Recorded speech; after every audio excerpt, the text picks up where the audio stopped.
I guess technically I submitted the wrong draft to the graduate school. Oopsie. I don't experience the emotion of pride much. I have so much evidence, so many shocking details. You have to stay tuned for this. And so I suggest you get your popcorn, you spray it with some Pam, sprinkle in a little bit of sugar sweetener, add in some popcorn spice, and sit back and enjoy. It's going to be a good one.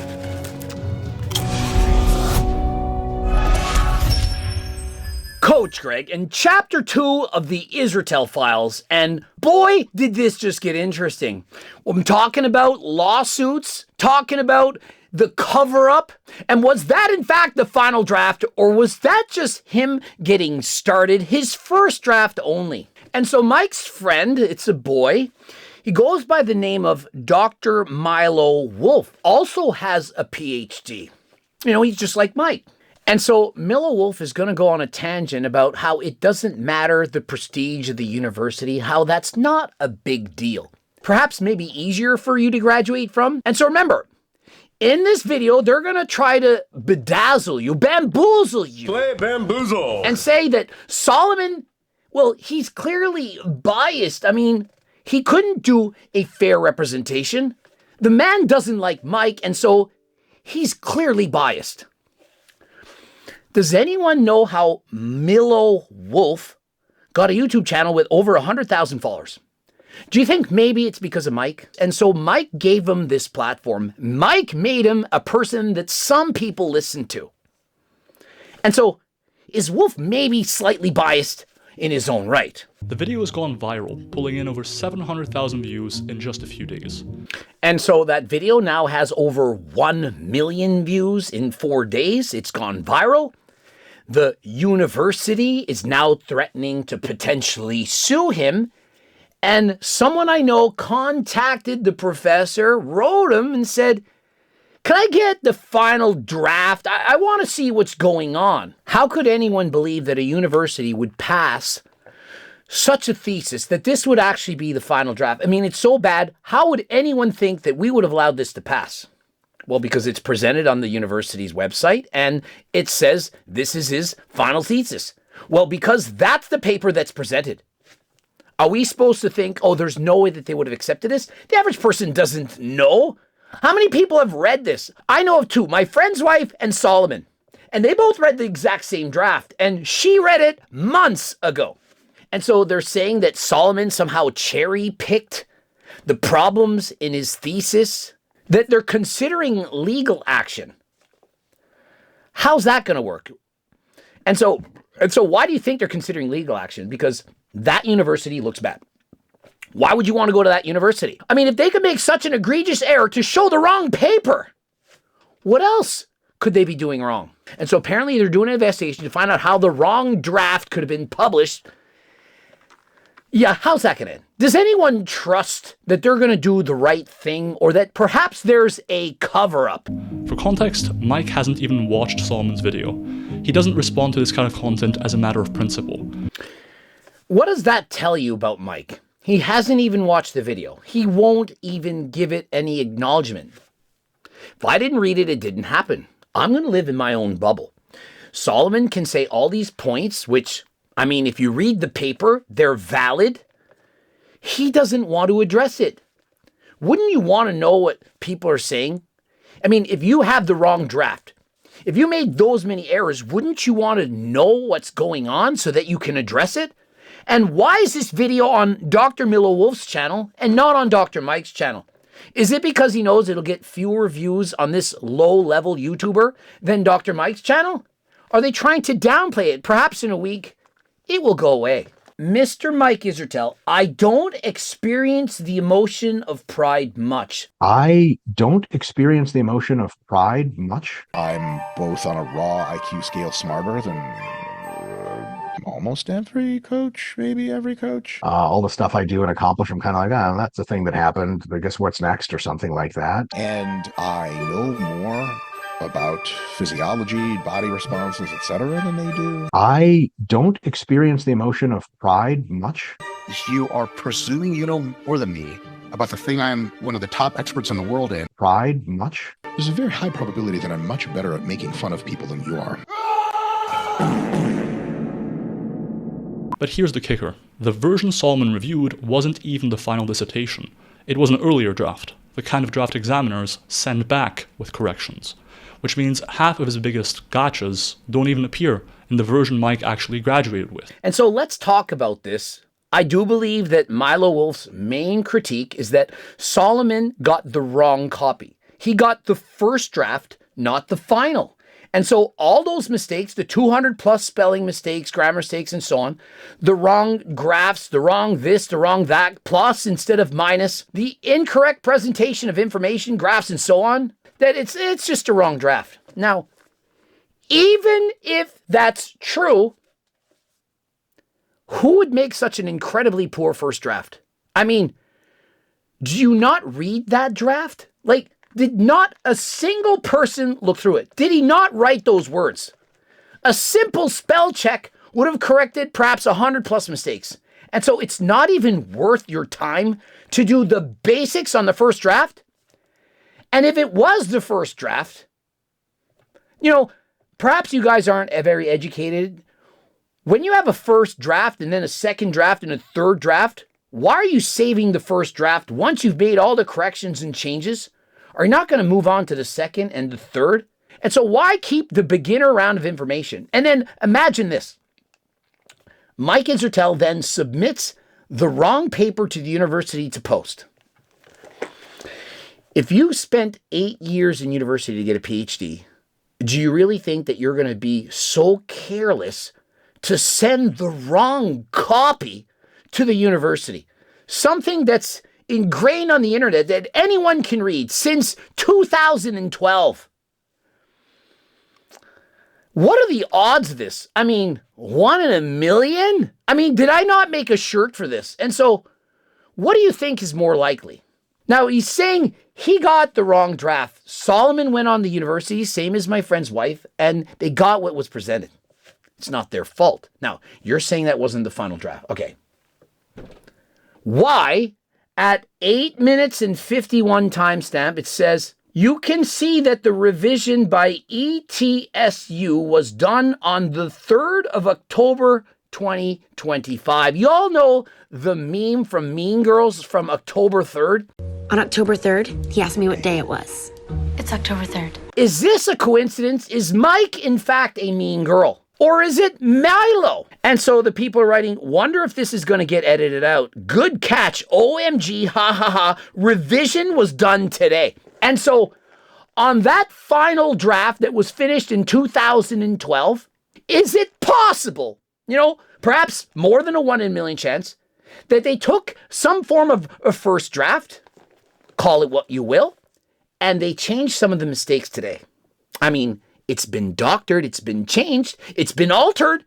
October 3rd, 2025. I had many conversations with Stephen Hawking himself when him and I were in the waiting room at Epstein's Island. Now, I know that sounds crazy, but he was really excited to be there. He just wanted to talk physics. And so rather than address the question in a serious manner, I do believe this requires a serious response. I literally wore a suit for my response.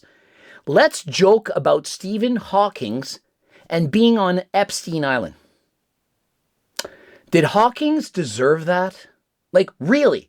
We're talking about Solomon going too hard on Mike. When they're referencing bad things, they'll just say it like that about Stephen Hawking. This is the document Mike himself saved, defended, and sent to me, and it corrects many of the typos and inconsistencies that Solomon highlighted in his video. Somewhere along the line, an older version ended up in the repository. And when my friend wrote the professor saying, hey, I want to get a copy of the final draft, they were told, no, we're considering legal action. How did he get it? To avoid any confusion, we've made the most up-to-date version we were able to find publicly available in the description for everyone to read. And so Mike saved it and sent it to him. But Mike couldn't save it and send it to the university to post the correct one.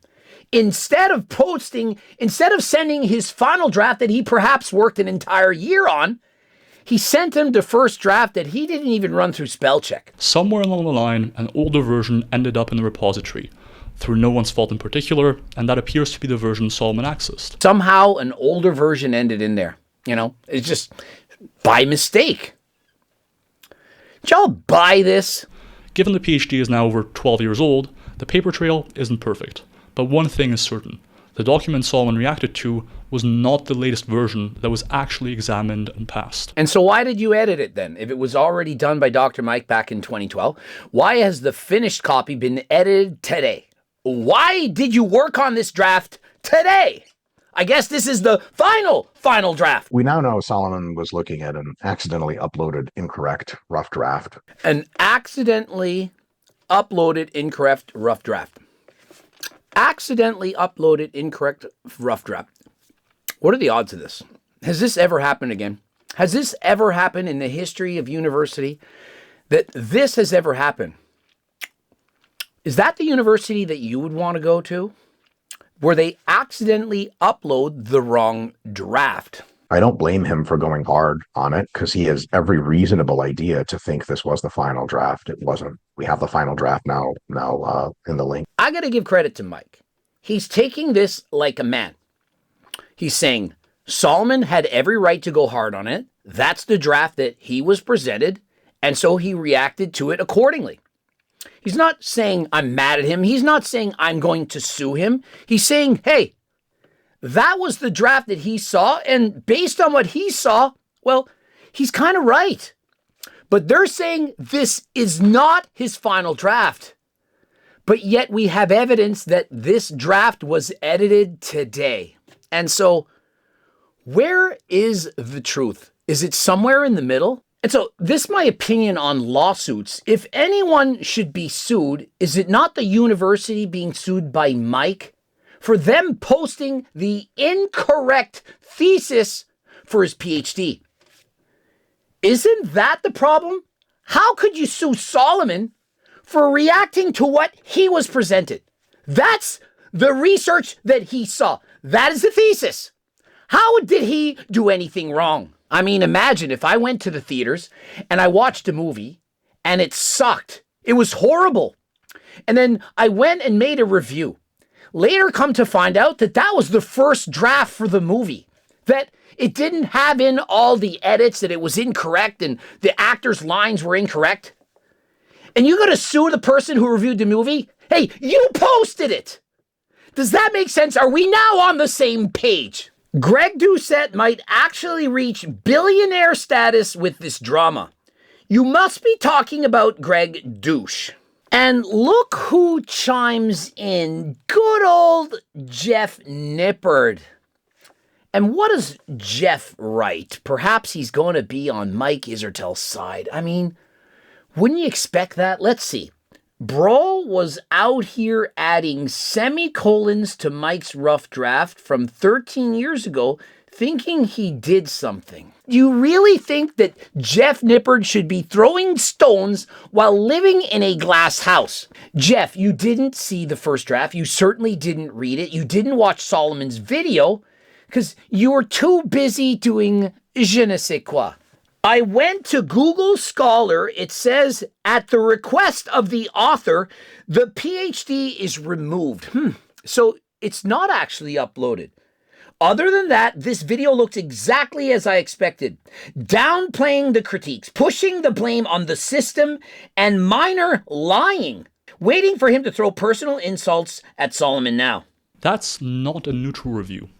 In my view, it comes across more like a hit piece than an unbiased critique. And when you look at the broader context, the pattern becomes clear. To date, Solomon has made more than 10 videos about Mike. That's over 13 hours of content.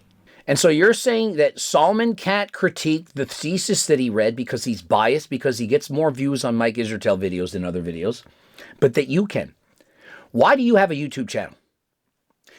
If it wasn't for Mike, would anyone know your name? And so just because he has a reason to critique Mike doesn't mean his critique is wrong. Just because myself, Johnny Shreve, Solomon, and Lyle all have made disparaging videos about Mike Isertel, calling him out on his bullshit, does he really have a raw IQ scale, a higher IQ than almost every coach? Pride much? Insert rear lat spread fart noise. Then you look at his collaborators. In many of his takedowns, Solomon features or aligns with people like Greg Doucette, Johnny Shreve, and Lyle McDonald. all of whom have long-standing personal or professional grudges against Mike. Greg has built a reputation on endless reaction content, often at Mike's expense. You really think I needed Johnny Shreve or Lyle or Solomon in order to make videos critiquing Mike? He did it to himself, guys. I have a 10-inch dick. If it's Jesse James West that's working out with me, I'm touching him as much as I possibly can. Thank you, Greg. Man, it'd be cool to like fight a dog with just your hands and... Hey, Greg Doucette. Mike, what's going on? Okay, thanks, Greg. Thank you, Greg. One of the knock-on effects of Solomon's video has been a wave of influencers and commentators declaring that the entire discipline is a joke. Is it a joke? How many of you think that most people who go for their PhDs do so with a sound conscience, that they don't or would never cheat? If this is what passes for a PhD, they say, how can we trust any of it? Well, my brother has been paid by people doing their research, what they were told specifically. You have to do this yourself. How many of you people think that people just do their research papers all by their lonesome? PhD is actually surprisingly more collaborative than people think. Doc Stone himself put a lot of work into this document, especially into the literature review. And so this is really more of a collaborative work, very much guided and directed by him to kind of thread the research that we were doing at the lab at the time. Mike Israetel says this was a collaborative effort. I mean, a lot of people helped me on this. It's not just my work. And so when you see a study, do you think that maybe it's possible that somebody paid off the statistician? That maybe they fudged some of the numbers to make that supplement pass, to make it seem, just a little bit better than last time? This is about whether the public sees exercise science as a serious discipline or as something to discredit every few months. And so if Milo Wolf were doing what he wishes Solomon did, which he's stating is not a fair review, wouldn't Milo Wolf be saying, you know what? Solomon did his 70-minute video based on the draft that he was given. It's not his fault. Can't blame him. That is the PhD thesis that was presented to him. It's of no fault of his own. And so I can't blame him for going hard on him. If I read a PhD thesis such as this, I too would think it deserves a fail. And so, thank you, Solomon, for pointing this out. We are now going to rectify it and find out why and or how was this even possible? How is it possible that they posted the first draft and not the final? Thank you, Solomon. Thank you, Greg. There is no actual controversy about it, but is it some kind of grandiose thing? No. Did I ever claim that it was grandiose? Absolutely not. Said I have a PhD, and I almost never talk about it because I'm not even so interested in talking about it. And so Mike says, I have a PhD, and I almost never talk about it.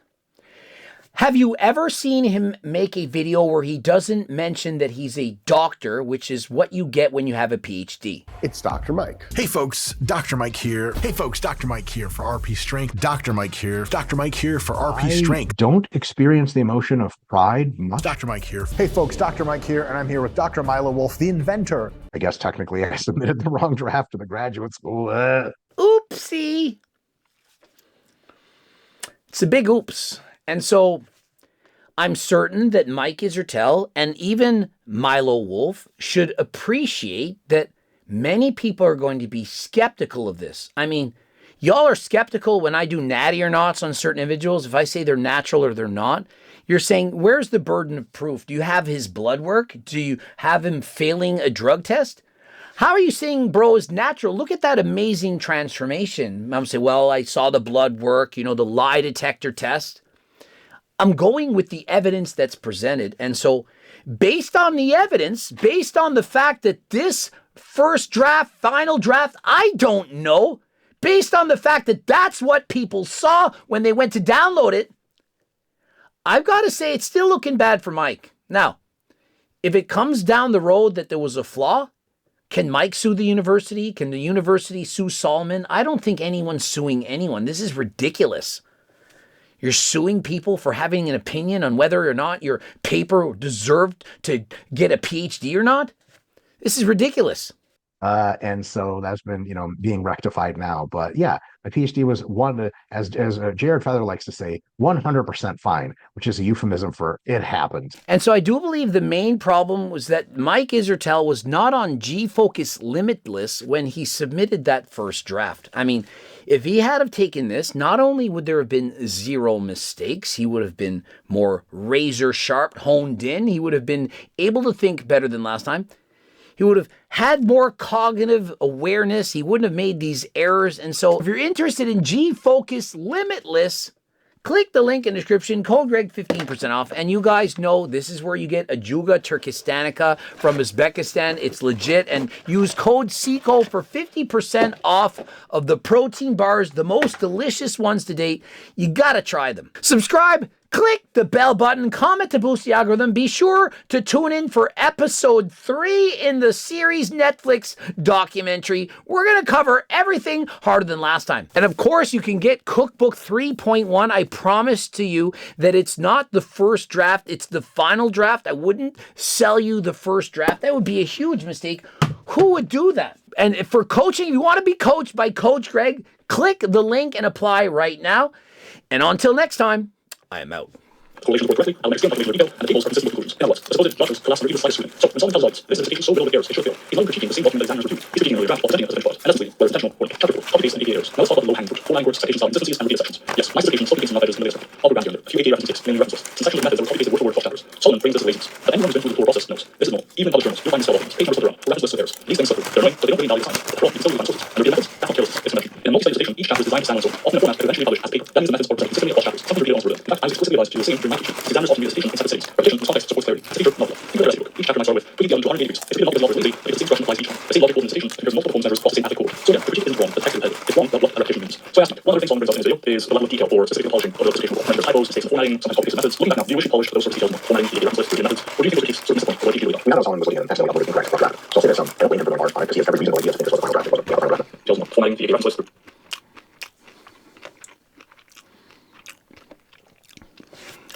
1342. Methods, or do you think those critiques sort of miss the point of what a PhD really got? We now know Solomon was looking at an accidentally uploaded incorrect rough draft. So I'll say this, An accidentally uploaded incorrect rough draft. Accidentally uploaded incorrect rough draft. What are the odds of this?